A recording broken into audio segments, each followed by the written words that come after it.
You guys should know by now that I can't leave well enough alone.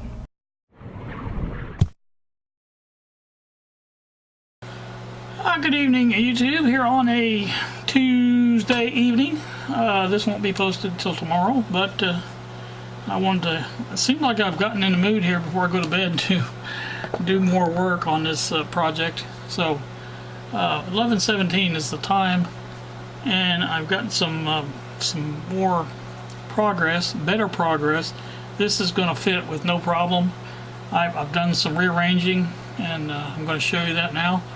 And so without any further ado, let's take a look and see what we got. Oh, well, here we can see the plate screwed onto the frame. There's something here that wasn't here before, 3 screws. And those are holding on the board that holds the doubler circuit, and because this is the doubler side. And that's plenty of room behind there. The capacitors are mounted that way with the leads this way. There's about 3/8 to 1/2 inch there behind that before it hits that board back there. So that's plenty of room. So that won't be a problem at all. Also, you can see that I've marked out my holes here and here and here and here and here and here and here and here. Whoops, not there. That was not one. There. Okay. That'll be where the screws go for this, and like I said, it should hold it securely enough. Now on the other side, I have the layout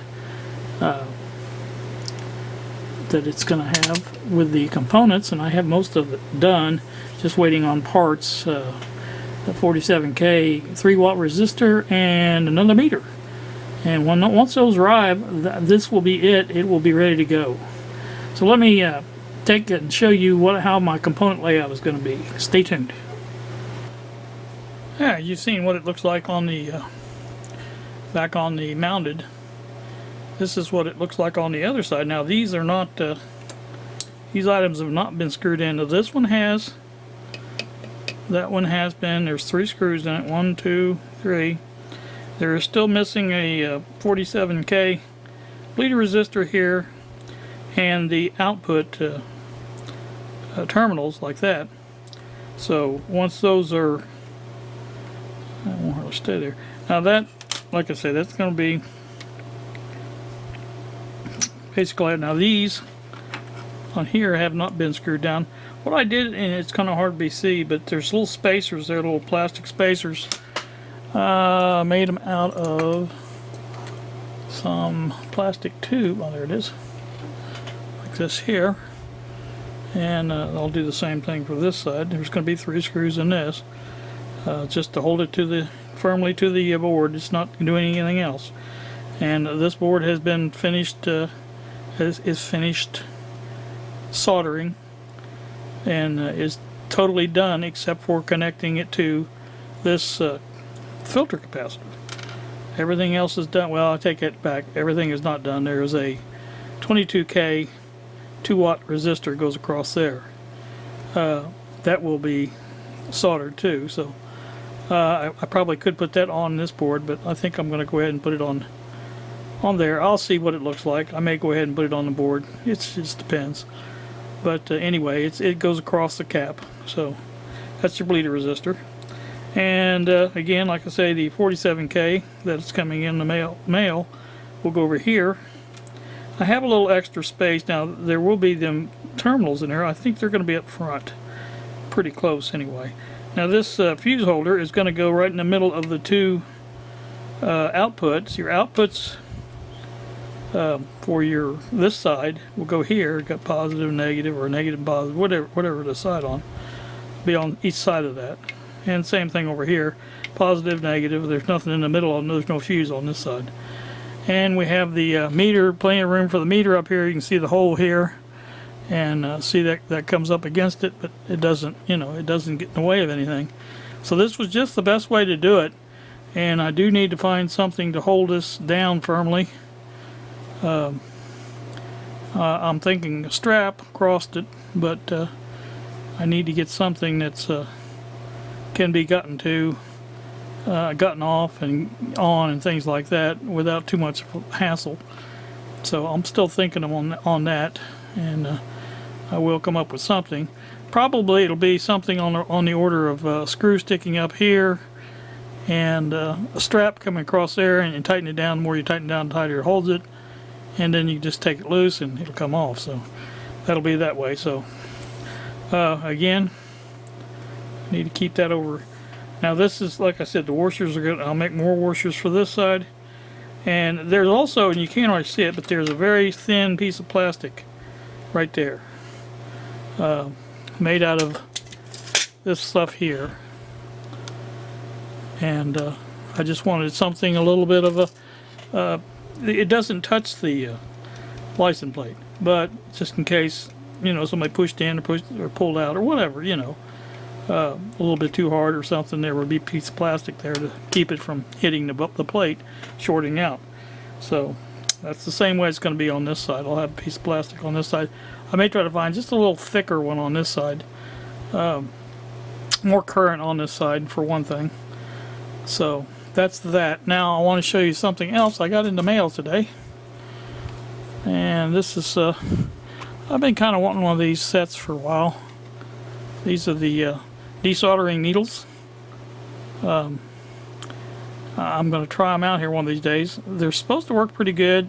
You know, if you're trying to get a component out, you can put these needles over it, heat them up, and put the solder, you know, make the solder loosen up around the component, pull the component out. It works pretty good that way. I've seen, and that remains to be seen. But you know, we'll see. Anyway, that's that. Now, once I get everything mounted, I will start the wiring process in. This may be wired before I get it all mounted because it needs to be. See, here's your. Let me show you this bottom of this.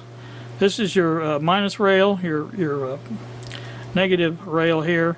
This is your positive. There's your positive. You can see the place on the bridge rectifier, and that just goes basically to this resistor. I did leave plenty of space in here for any heat generated by it, and it's not really close enough to anything else to bother it, I don't think. So, and like I said, it comes out this end. Again, I can put the bleeder resistor across here. It wouldn't be bad. It's the same connection as the across the capacitor would be, so it's probably where I'll put it. It's better off here. It's on the board, it's there, and that just leaves this to be connected. I'd really like to put a connector, some kind of connector across that, but you know, that may be a little hard to do, so I don't know. Now, I said this was all done soldering. It's not. I got to get the let's see, this is a plus. This has got to come over to here. Minus goes over to here, and that'll be our output then. So that's one thing that has to be done yet. So anyway, that's what we're looking at. So again, like I say, this way there is plenty of room for everything. Meter, switch has got a pretty big spot here. I don't think it'll be necessary that we have any more space than that.